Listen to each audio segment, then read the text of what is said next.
ஆன்மீக தமிழ் அன்பர்களே நண்பர்களே, உங்கள் அனைவருக்கும் தமிழ் யூடியூப் சேனலின் இனிய தமிழ் வணக்கம். தாய்மொழியால் இணைவோம், தாய்மொழியை வளர்ப்போம். வாழ்க தமிழ், வளர்க தமிழ். இந்தியாவின் தலை சிறந்த ஞானிகளில் ஒருவர் சாணக்கியர் என்று நாம் அறிவோம்.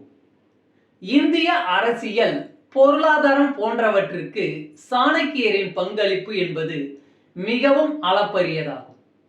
சாணக்கியரின் அர்த்த சாஸ்திரமும் சாணக்கிய நீதியும் இந்தியாவின் மிக முக்கியமான நூல்கள் ஆகும்.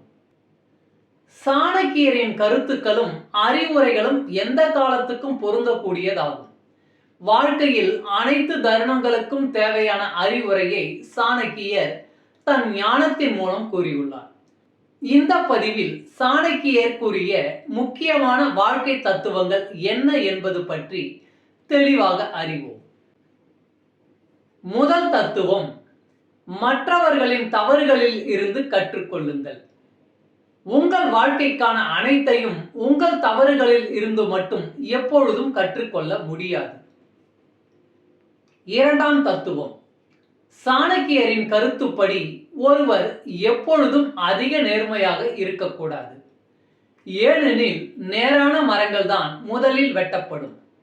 வளைந்து வளர்ந்த மரங்களே நீண்ட காலம் வாழும்.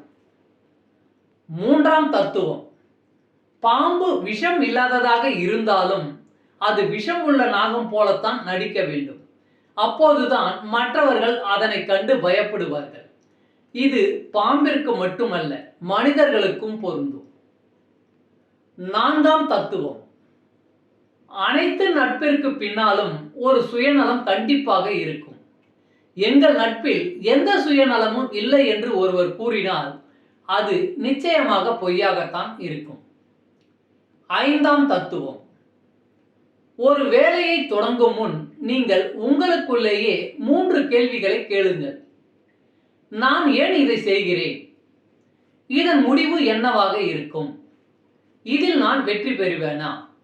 இந்த 3 கேள்விகளுக்கும் உங்களுக்கு திருப்திகரமான பதில் கிடைத்தால் மட்டும் அந்த காரியத்தை தொடர்ந்து செய்யுங்கள்.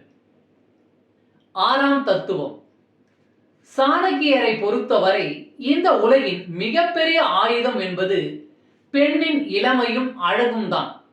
இது இரண்டும் எவரையும் எதையும் செய்ய வைத்துவிடும்.